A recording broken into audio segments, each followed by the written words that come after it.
Bapak, Ibu, Saudara-saudari yang kekasih, jemaat GKI Taman Majapahit, Shalom. Kita mengucap syukur karena pada hari ini, selain kita masih bisa beribadah daring, kita juga akan merayakan satu hari yang istimewa bagi bangsa Indonesia, yaitu Hari Kemerdekaan Indonesia 17 Agustus 2020. Merdeka! Ibadah kita Sabtu dan Minggu 15 dan 16 Agustus 2020 ini dengan tema akan datang keselamatan dan keadilan yang daripadaku akan dilayankan oleh Ibu Pendeta Lani Sri Mariani dari GKI Sangkrah Solo. Kami mengucapkan terima kasih untuk pelayanan Ibu Lani Sri Mariani. Marilah kita mulaikan ibadah kita ini dengan menyanyikan Kidung Jemaat nomor 14, bait yang pertama dan bait yang kedua, Muliakan Tuhan Allah.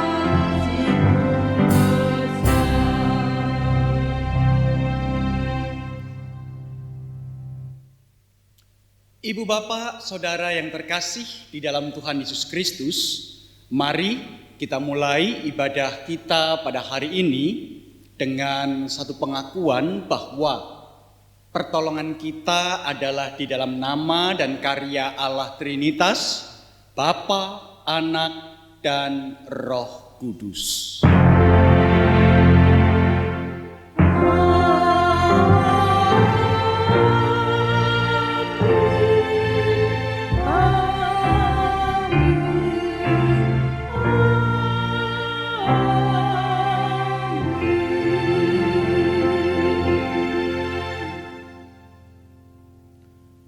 Mendasari ibadah kita pada hari ini, dengarlah Injil Tuhan Yesus Kristus yang terambil dari Matius pasalnya yang ke-15, ayatnya yang ke-26 sampai dengan yang ke-28 yang berkata, "Tetapi Yesus menjawab,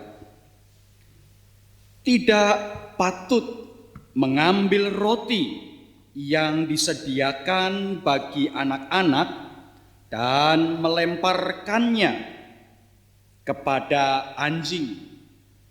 Kata perempuan itu, "Benar Tuhan, namun anjing itu makan remah-remah yang jatuh dari meja tuannya."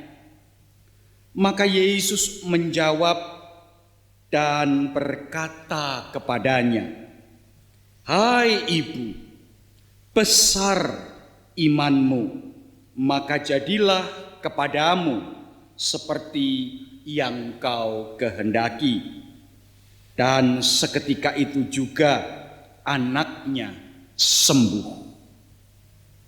Mari ibu bapak saudara yang terkasih dalam Tuhan Yesus Kristus, kita masuk di dalam doa, kita tundukkan kepala, tundukkan hati kita. Mari kita berdoa.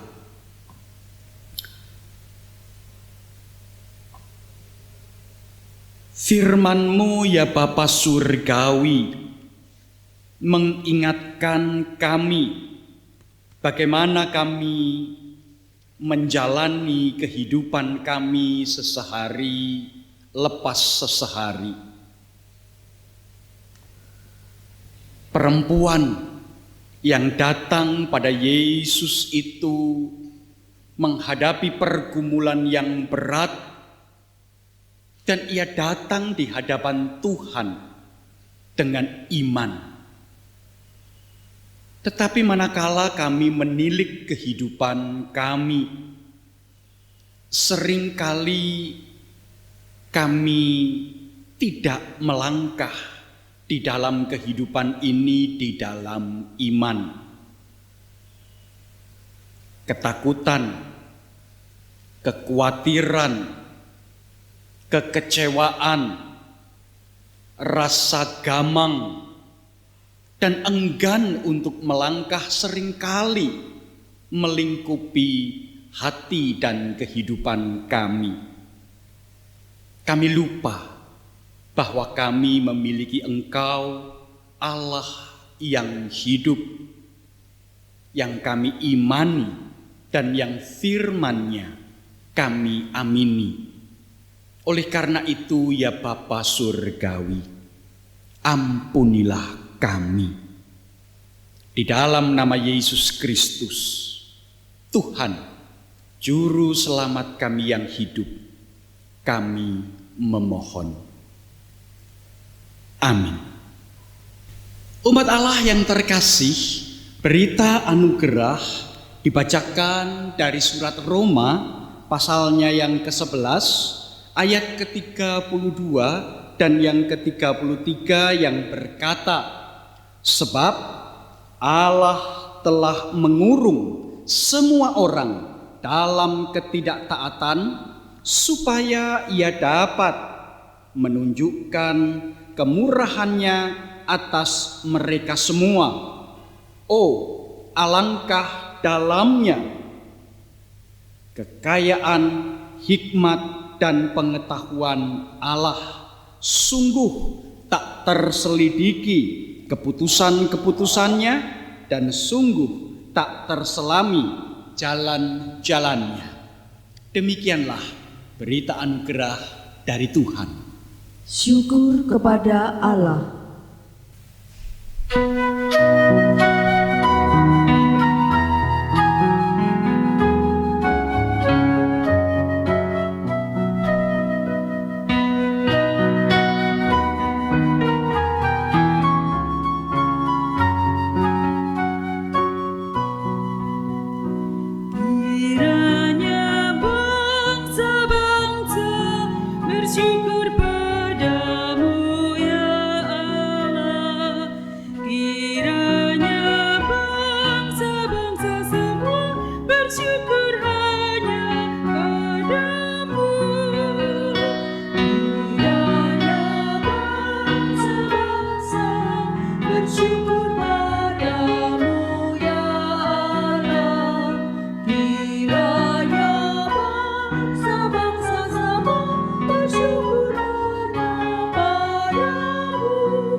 Bapak, Ibu, dan saudara-saudara, kita akan masuk dalam doa pelayanan firman. Mari kita bersama-sama berdoa. Ya Tuhan, di tengah suasana masih pandemi seperti ini, kami bersuka cita karena kami boleh merayakan hari kemerdekaan bangsa yang Engkau kasihi ini. Oleh karena itu berfirmanlah kepada kami, supaya kami sebagai gereja Tuhan boleh tetap hidup di tengah kehidupan masyarakat Indonesia dengan segala keprihatinan, tetapi juga dengan segala semangat kekuatan dari sorga, supaya kami boleh menampakkan kehadiran Kristus di tengah keluarga dan gereja serta masyarakat. Dan dengan demikian kami menyatakan keadilan dan keselamatan dari Tuhan masih tetap ada.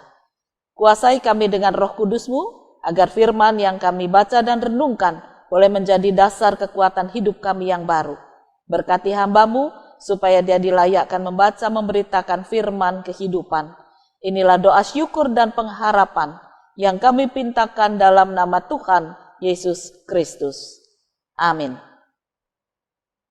Bapak, Ibu, dan saudara-saudara, mari kita bersama membaca kitab Yesaya pasal 56, ayat yang pertama, dilanjutkan ayat 6 sampai dengan 8.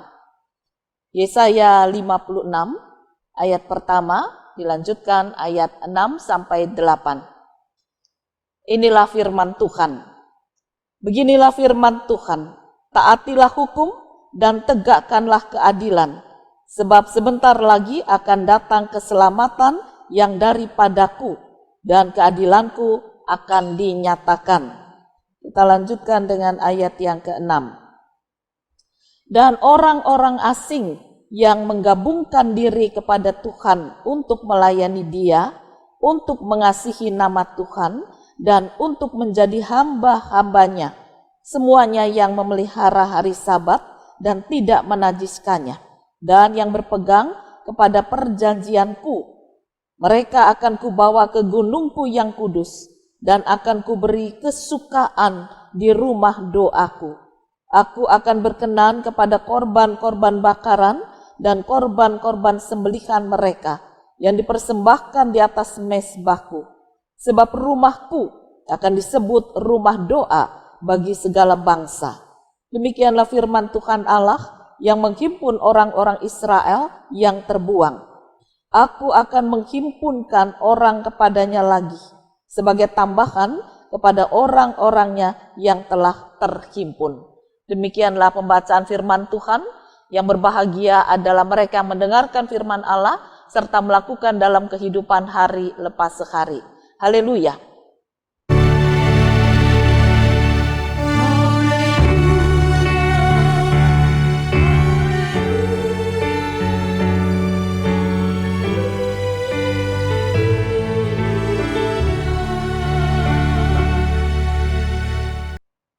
Bapak, Ibu, dan saudara-saudara, hari ini kita diingatkan bahwa besok tanggal 17 kita merayakan hari kemerdekaan bangsa Indonesia yang ke-75. Satu sukacita besar. Kita boleh merayakan kemerdekaan, tidak lagi dijajah oleh bangsa-bangsa asing. Tetapi di balik kesukacitaan kita tetap merasakan adanya keprihatinan. Karena masa pandemi ini belum berakhir. Ya, kita masih hidup masih dalam keprihatinan untuk was-was menjaga diri, tetapi sekaligus juga untuk bisa tetap menyatakan Injil Tuhan itu hidup di tengah suasana yang memprihatinkan seperti ini. Keadilan dan keselamatan dari Tuhan harus tetap dinyatakan. Jangan kemudian kita menjadi patah semangat. Mari kita belajar sedikit dari pengalaman tokoh Yusuf. Bagaimana dia sebagai anak muda yang sedang semangat-semangatnya hidup, tetapi kemudian dia dipisahkan dari ayah yang mengasihi dan dikasihnya dengan cara paksa. Kemudian dia bekerja dari seorang yang dimanja, seorang yang biasa dilayani, sekarang harus melakukan pelayanan. Tentu ini bukan hidup yang mudah, bukan peristiwa mudah. Nah, sudah begitu pun masih belum cukup. Setelah beberapa waktu mungkin Yusuf bisa menata hati, dia tinggal di istana, tiba-tiba dia harus masuk ke ruang bawah tanah, ke rumah tahanan. karena fitnahan. Ya. Jadi dari kehidupan yang mapan sebagai seorang anak, lalu dipisahkan, dia menjadi seorang hamba yang banyak melakukan pekerjaan-pekerjaan, lalu jabatannya mulai naik, lalu masuk dalam fitnahan dan dia ditahan. Hidup dalam penjara, ruang bawah tanah yang pengap, yang dingin, yang tidak enak. Dan bukan waktu yang singkat, tapi kemudian dia berhasil keluar. Naik lagi jabatannya, masuk lagi. Nah, saudara-saudara, kalau kita pikirkan orang seperti Yusuf ini sungguh kuat. Apa rahasianya? Sampai akhirnya Tuhan sangat meninggikan dia. Keadilan dan keselamatan dari Tuhan berpihak kepadanya setelah berkali-kali dia jatuh bangun. Ternyata Yusuf adalah seorang yang tetap percaya bahwa dia tidak kecewa atau tidak marah, kita tidak tahu. Tetapi di dalam doanya secara pribadi kita bisa belajar bahwa Yusuf tidak ingin memperkarakan masalahnya ini dengan orang lain sebagai satu kebencian. Urusan kakaknya, urusan istri Potifar, urusan orang-orang yang berkhianat kepada dia, itu urusan Tuhan. Yang dia inginkan adalah bahwa di dalam keberadaanku yang seperti ini, buatlah aku juga tetap bersikap adil, percaya kasih setia Tuhan, dan hidup menyandarkan diri pada kekuatan Tuhan. Dan oleh karena itulah Tuhan juga melihat ketulusannya. Dia tidak ingin memperkarakan dengan cara apapun, membenci orang-orang lain juga dia tidak ungkapkan di sana, tetapi dia ingin, Tuhan bangunlah diriku. Bukan kesalahan orang lain yang menjadi problemku, tetapi diriku ini, imanku ini bangunlah. Supaya aku tetap bisa bersikap sebagai orang yang diselamatkan. Karena dengan demikian keadilan dari Tuhan akan dinyatakan. Itu juga yang kita baca di dalam kitab Yesaya pasal 56 tadi ayat yang pertama. Ya, kita baca kembali. Beginilah firman Tuhan. Taatilah hukum dan tegakkanlah keadilan. Sebab sebentar lagi akan datang keselamatan yang daripadaku dan keadilanku akan dinyatakan. Jadi diminta orang-orang Israel ini walaupun masih dalam posisi di tempat buangan, mereka tetap menyatakan keadilan dan juga menegakkan kebenaran yang datang dari Tuhan. Apakah mudah? Tentu tidak mudah. Mereka rindu tanah airnya, mereka rindu kebebasan, kemerdekaan, mereka rindu hidup di tengah keluarga, tapi semua itu belum akan terjadi. Namun firman Tuhan mengatakan kalau kamu walaupun dalam keprihatinan, dalam penderitaan, namun kamu bisa tetap hidup dengan mentaati hukum, menegakkan keadilan, dan menyatakan kebenaran firman Tuhan di tempat di mana kamu berada saat ini, maka Tuhan menjanjikan keselamatan dari Tuhan akan segera datang. Itu yang pertama. Ya. Lalu ayat 6 sampai 8 mengungkapkan bahwa kalau keselamatan yang datang dari Tuhan itu sudah diterima oleh orang Israel, maka orang-orang di sekitar orang Israel akan melihat kuasa kasih Tuhan. Dan oleh karena itu mereka juga ada yang percaya kepada Tuhan Allah yang hidup. Dan mereka akan juga diakui sebagai warga kerajaan sorga. Sebab rumahku akan disebut rumah doa bagi segala bangsa. Jadi Tuhan membuka karya keselamatan, karya pembebasan bagi seluruh umat manusia di dunia. Dan itu berarti sikap hidup kita ini mencerminkan kehadiran Tuhan juga bagi warga masyarakat di sekitar di mana kita hidup. Mari kita belajar untuk merasakan keadilan, keselamatan yang datang dari Tuhan. Itu memang tidak sekaligus lalu membuat kita bersuka cita tanpa masalah. Di tengah masalah ada keadilan dan keselamatan yang Tuhan karuniakan. Bapak, Ibu, dan saudara-saudara, 2 tahun yang lalu ada seorang bapak muda. Dia orang yang jujur, orang yang rajin, datang beribadah karena memang dia orang yang setia kepada Tuhan. Imannya bertumbuh dengan bagus. Tapi dalam usahanya, pekerjaannya, tiba-tiba rekan kerjanya bisa entah bagaimana caranya mengambil alih perusahaan dan memfitnah bapak muda ini, lalu dia harus menanggung banyak hutang. Jadi perusahaannya pilot diambil oleh rekannya dan dia yang harus menanggung hutang Padahal dia tidak pernah pakai uang itu secara pribadi, tapi dipakai bersama untuk perusahaan. Nah akhirnya dalam pengadilan ya memang dia kalah. Dia harus masuk rumah tahanan selama 2 tahun. Anda bisa bayangkan dari keadaan yang mapan, ekonomi mapan, punya perusahaan yang cukup baik untuk keluarganya, tiba-tiba dia juga harus masuk rumah tahanan dan hartanya sebagian besar habis. Lalu di tengah suasana seperti itu, dia mencoba belajar dari Yusuf. Betul-betul dia katakan dalam sharingnya, saya belajar dari Yusuf.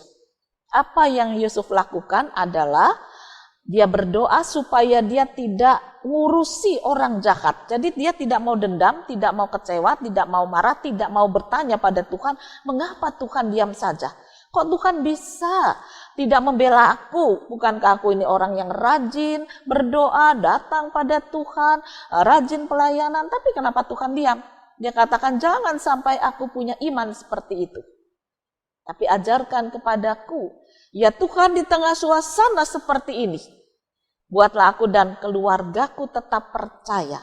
Engkau Allah yang adil, Engkau Allah yang menyelamatkan. Dan dia berdoa terus menerus, walaupun dikatakan tidak mudah. Tidak mudah. Kadang timbul amarah, jengkel, dendam, dan seterusnya. Tapi kemudian redup kembali ketika dia mendekatkan diri pada Tuhan. Dan itu diakuinya. Bukan cuma dia, tapi istri dan 2 anaknya pun mengalami hal yang sama. Akhirnya Tuhan memberikan sedikit jawaban. Ketika orang-orang yang harusnya menjadi sahabat, menjadi teman, banyak yang meninggalkan dia, ada satu yang berbaik hati. Orang ini memang termasuk yang dikatakan harus menanggung rugi karena perusahaannya diambil alih itu. Dan bapak yang masuk rumah tahanan ini seharusnya membayar hutang. Tapi temannya ini tahu persis bahwa yang masuk rumah tahanan tidak berbuat seperti yang difitnahkan. Nah, oleh karena itulah dia mengatakan, rumahmu belum aku ambil. Silahkan kamu pakai sampai kamu nanti keluar dari rumah tahanan, supaya istri dan anakmu bisa tetap di sana dulu. Nanti kalau kamu sudah keluar dari rumah tahanan, kita bicara lagi. Karena aku percaya kamu orang jujur, orang setia pada Tuhan. Kamu tidak mungkin melakukan seperti yang dikatakan temanmu itu. Dan kamu harus tanggung hutang sedemikian banyak, gak bisa bayar, akhirnya masuk rumah tahanan. Aku percaya kamu bukan orang seperti itu. Nah, ini adalah pekerjaan Roh Kudus, pekerjaan Tuhan mengubahkan hati seorang teman yang tadinya menuntut tetapi berbalik menjadi sangat baik. Jadi istri dan anak masih tinggal di rumah. Walaupun mungkin statusnya gak jelas ya, milik siapa. Tetapi bapak yang di dalam rumah tahanan ini sangat bersyukur.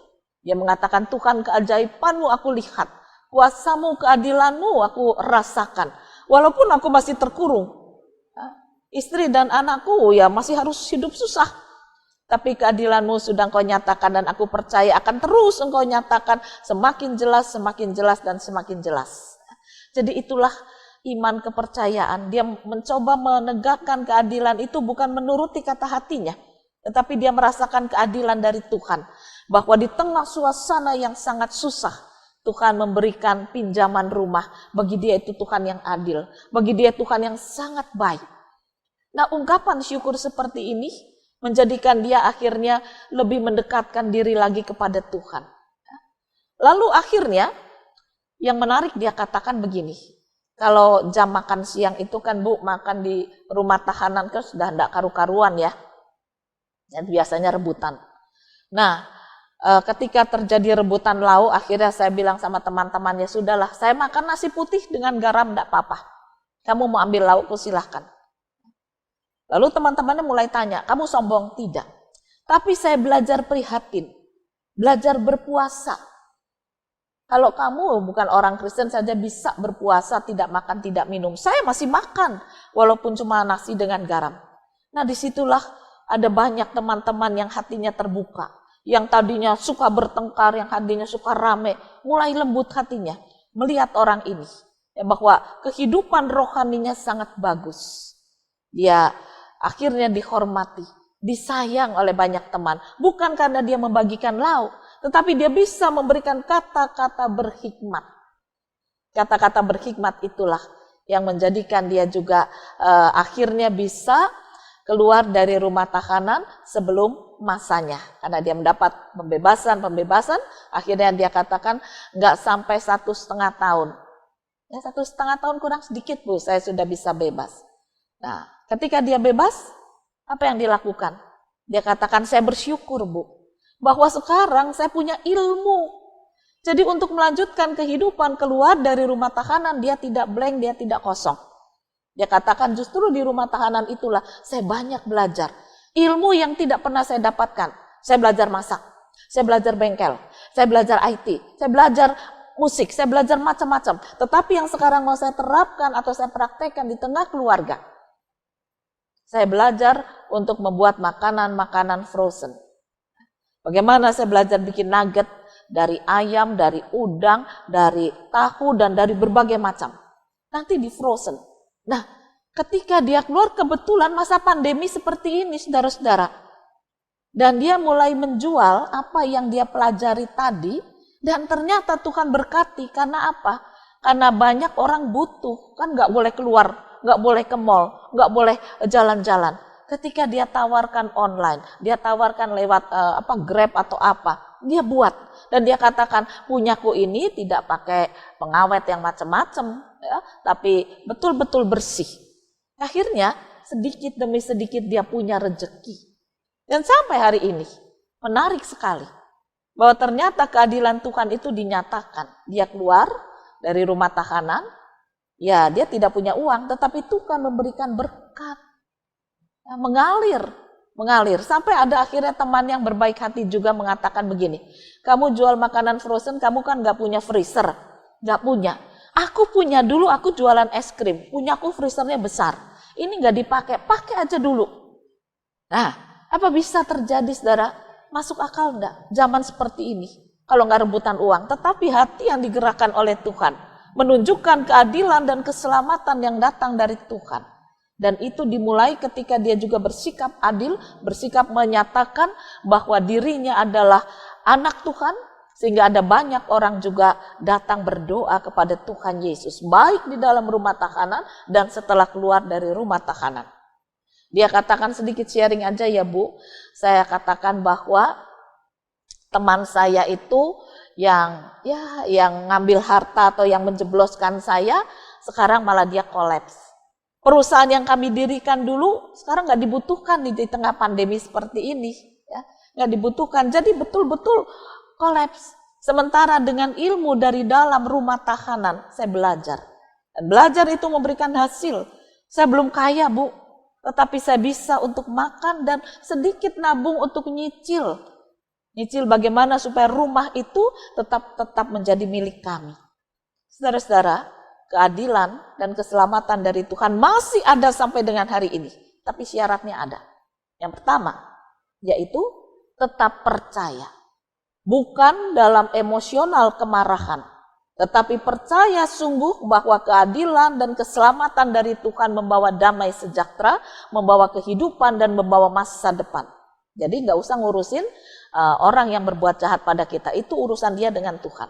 Urusan kita dengan Tuhan, buatlah imanku tetap percaya engkau adil dan engkau menyelamatkan. Membawa kehidupan dalam sukacita. Nah, itu harus kita bangun dalam diri kita. Ya. Walaupun tidak mudah, tapi percayalah. Yang kedua, lakukan apa yang kita imani tadi. Nah, Bapak tadi di dalam penjara mencoba melakukan. Dia katakan, enggak apa-apalah kamu mau ambil laukku silahkan. Aku akan tetap sehat makan dengan nasi putih dan garam. Orang banyak puasa juga tetap sehat. Ya saya juga yakin sehat, Tuhan memberi kesehatan. Nah, sikapnya yang baik ini memberikan perhatian kepada sesamanya. Lalu orang-orang di sana juga mulai berdiskusi, mulai berbicara baik, bukan bagaimana cara dongkel mobil lagi, bukan bagaimana cara mencuri spion lagi, tetapi bagaimana keluar dari sini saya berguna. Rumahku akan disebut rumah doa. Orang ini di dalam rumah tahanan, tetapi dia berdoa dan dirinya menjadi rumah tempat di mana Tuhan berada. Banyak orang datang kepada Tuhan. Rumah doa berlangsung di dalam dirinya. Keadilan dan keselamatan dari Tuhan bukan cuma untuk dia, tapi juga untuk banyak orang dalam rumah tahanan. Orang banyak bertanya, di rumah tahanan bisa berbuat apa? Jadikan dirimu rumah doa. Praktek hidup. Dan yang ketiga dikatakan, kalau kita melakukan pekerjaan itu harus dengan ucapan syukur. Ya, jadi tetap percaya, apa yang kita percaya iman itu dipraktekkan, harus dijalani dengan ucapan syukur. Hati yang gembira, hati yang penuh keyakinan bahwa sukacita mendorong pekerjaan baik. Bagaimana si bapak ini mengajarkan kepada istri dan anaknya, aku punya ilmu bikin nugget yang enak. Ayo kita buat, dicoba sekali, 2 kali, akhirnya berhasil, ditawarkan sana sini, akhirnya mulai ada yang pesan. Wah, luar biasa itu. Ya, luar biasa, apalagi kemudian Tuhan menggerakkan hati, ada yang minjemi freezer besar, kamu buatlah di situ, nanti kalau ada yang beli jadinya gampang dan seterusnya. Ini bukan pekerjaan orang yang biasa-biasa saja, tidak bisa kalau tidak ada kuasa dari Tuhan. Orang ini bersukacita di dalam Tuhan.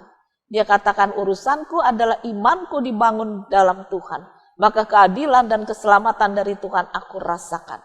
Soal orang jahat, biar itu urusan dia dengan Tuhan. Aku tidak perlu ngurusi.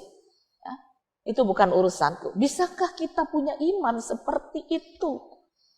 Dan itu yang harus kita bangun dalam diri kita. Itu orang yang dimerdekakan di dalam Kristus. Tidak lagi ngurusi orang jahat supaya dia diadili, dibunuh dan sebagainya. Bukan. Tetapi bagaimana imanku dibangun dan orang jahat itu bisa mengalami pertobatan kembali. Itu kemerdekaan di dalam Kristus. Yusuf ngalami, bapak ini ngalami. Saya percaya kita juga bisa ngalami. Di tengah suasana pandemi seperti ini, mari kita rasakan keadilan dan keselamatan dari Tuhan akan segera datang. Oleh karena itu bangun iman kita. Praktekkan dengan sukacita. Ada banyak orang yang membutuhkan rumah doa. Sementara gedung gereja ditutup, biarlah mereka datang di dalam online atau WA kepada kita, kita doa bersama. Diri kita ini dijadikan rumah sebagai untuk berdoa. Berdoa bersama untuk orang-orang yang membutuhkan kasih setia Tuhan. Di tengah bangsa Indonesia ini, ketika banyak gereja Tuhan yang hidup, bukan gedungnya, gerejanya yang hidup, rumah doanya yang hidup, maka segala bangsa akan datang kepada Tuhan kita, Yesus Kristus. Keadilan dan keselamatan akan semakin dinyatakan. Kemerdekaan dari Kristus semakin bisa kita rasakan. Selamat Hari Merdeka, selamat merasakan kemerdekaan, selamat merasakan keadilan dan keselamatan dari Tuhan. Tuhan memberkati firman-Nya. Amin. Mari kita berdoa. Bapa di surga, seringkali kami kecewa dan marah, kami benci orang lain, kami ingin mereka dapat hukuman yang setimpal ketika mereka jahat kepada kami. Tetapi kami tidak pernah berdoa supaya iman kami bertumbuh secara sehat dan kami boleh menjadi rumah doa bagi orang-orang yang mencari Engkau. Ampunilah kami. Ingatkan kami sebagai warga yang sudah dimerdekakan oleh Kristus dari segala dosa, sekaligus sebagai masyarakat Indonesia yang sudah dimerdekakan oleh karya saudara-saudara kami. Oleh karena itulah kami ingin hidup dalam kemerdekaan, bukan lagi dalam ikatan dosa dan kebencian. Berkaryalah ya Tuhan, supaya keadilan dan keselamatan dari Tuhan semakin dirasakan baik oleh kami, keluarga kami, gereja Tuhan, masyarakat Indonesia. Bagaimana kami tampil sebagai orang merdeka yang membawa keadilan dan keselamatan dari Tuhan. Kiranya Engkau menolong dan menopang kami. Inilah doa kami dalam nama Tuhan Yesus Kristus. Amin.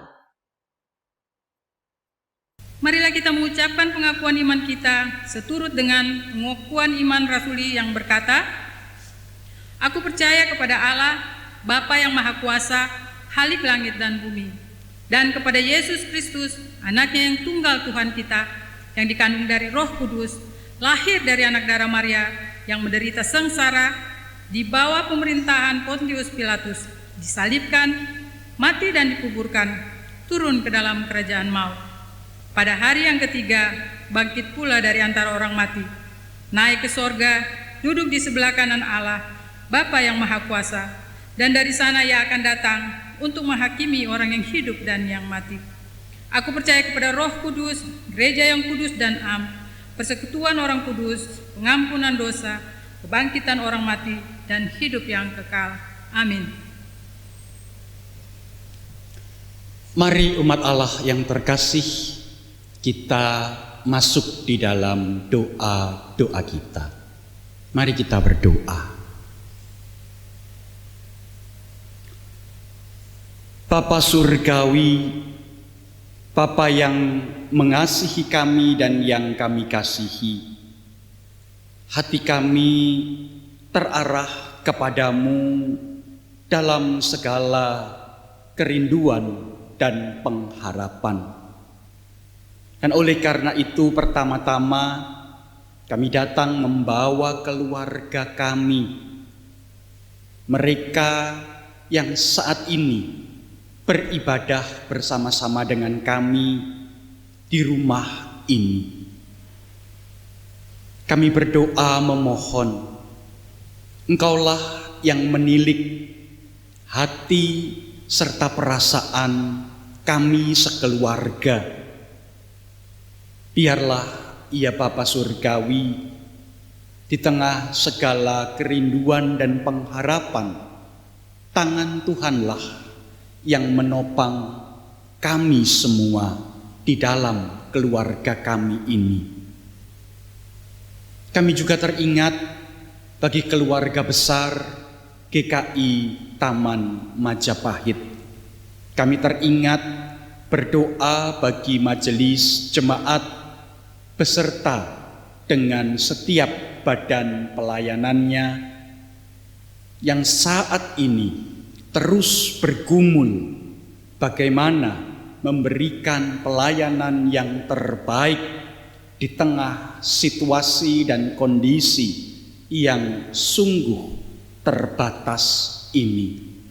Oleh karena itu ya Bapa Surgawi, kami berdoa biarlah hikmat dari Roh Allah sendiri sajalah yang boleh memampukan gereja Tuhan untuk tetap melakukan pembangunan persekutuan serta melaksanakan kesaksian dan pelayanan baik bagi setiap anggota jemaat dan simpatisan maupun bagi masyarakat sekitar.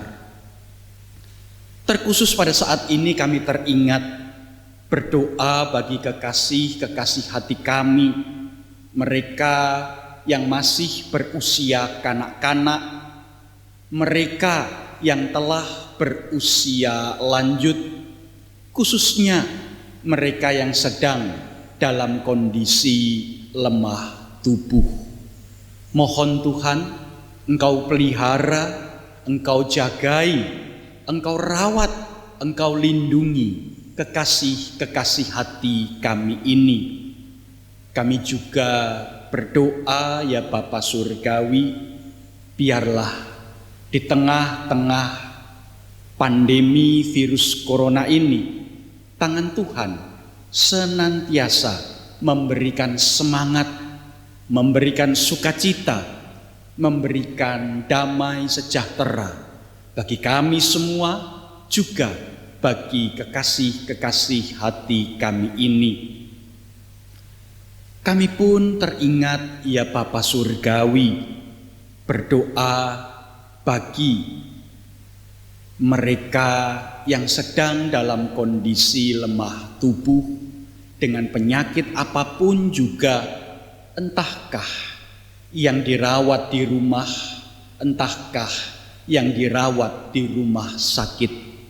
Mohon Tuhan, Engkau jamah tubuh mereka, Engkau berikan pemulihan kesehatan. Kami pun teringat ya Bapa Surgawi bagi setiap penduduk warga kota Semarang dan sekitarnya. Kami sungguh memohon belas kasihan Tuhan yang memampukan setiap anggota masyarakat untuk dapat menjalankan protokol kesehatan dengan melakukan pola hidup sehat, dan pola hidup bersih. Melakukan physical distancing, mengenakan masker, dan dengan rajin mencuci tangan. Mohon Tuhan, Engkau mampukan masyarakat Kota Semarang dan sekitarnya untuk memiliki kesadaran dan perilaku yang melindungi diri sendiri dan melindungi orang-orang di sekitar. Kami juga berdoa ya Bapa Surgawi bagi pemerintah, baik pemerintah pusat, pemerintah provinsi, maupun pemerintah Kota Semarang dan sekitarnya. Mohon Engkau berikan hikmat di dalam mengambil kebijakan-kebijakan sehingga sungguh kehadiran mereka dapat dilihat dan dirasakan oleh segenap warga masyarakat. Kami pun datang di hadapan-Mu dengan rasa syukur. Dan oleh karena itu ya Bapa Surgawi, manakala kami memberikan persembahan kami, biarlah Engkau yang boleh menerimanya. Harta yang kami serahkan menggambarkan hidup yang kami letakkan ke dalam tangan kasih-Mu. Biarlah Engkau sendiri yang boleh menggunakan tubuh kami ini sebagai alat di tangan Tuhan untuk menghadirkan nilai-nilai kerajaan Allah di dunia ini. Inilah doa kami, kerinduan hati kami, syafaat kami yang kami letakkan hanya ke dalam tangan pengasihan Yesus Kristus, Tuhan Juru Selamat kami yang hidup, yang telah mengajar kami berdoa.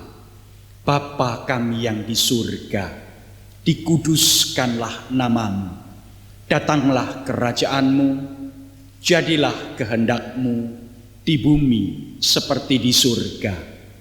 Berikanlah kami pada hari ini makanan kami yang secukupnya, dan ampunilah kami akan segala kesalahan kami, seperti kami pun mengampuni orang yang bersalah kepada kami. Dan janganlah membawa kami ke dalam pencobaan, tetapi lepaskanlah kami dari yang jahat, karena Engkaulah yang empunya kerajaan dan kuasa dan kemuliaan sampai selama-lamanya. Amin. Kita akan membawa persembahan kita. Saya akan membacakan nas dasar persembahan yang terdapat di dalam 2 Korintus 8 ayat 2. Selagi dicobai dengan berat dalam berbagai penderitaan, sukacita mereka meluap. Dan meskipun mereka sangat miskin, namun mereka kaya dalam kemurahan. Bapak Ibu Saudara, mari kita melihat tayangan berikut.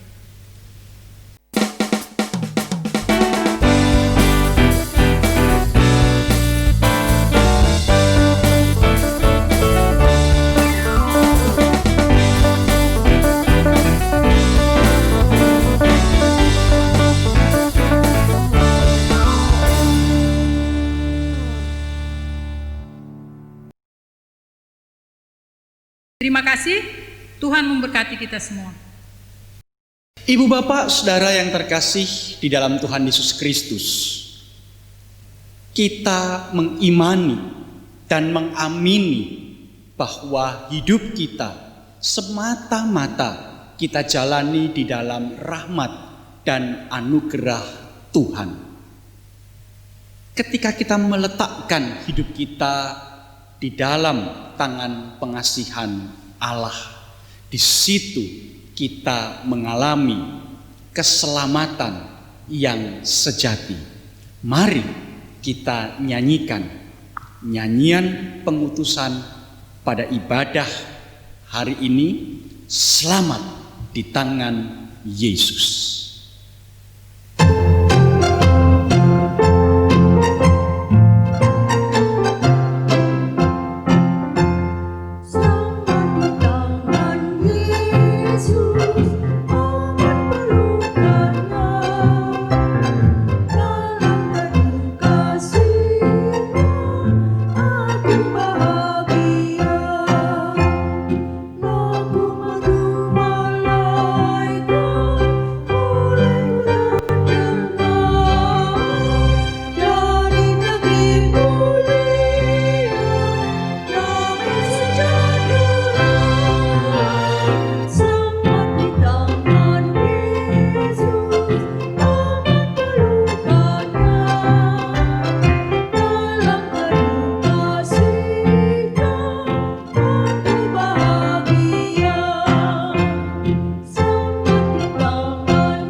yang terkasih, marilah kita bersama-sama meneguhkan pengharapan kita akan karya keselamatan yang penuh, yang menyeluruh, yang Allah kerjakan dalam hidup kita dan bagi dunia melalui hidup kita sebagai saksi-saksi Kristus. Oleh karena itu sekarang mari kita bersama-sama menyambut dan menerima berkat Tuhan.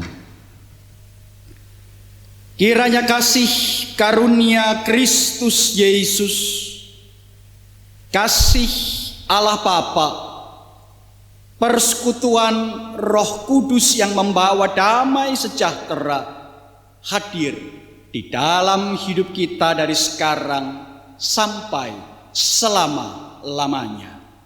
Amin.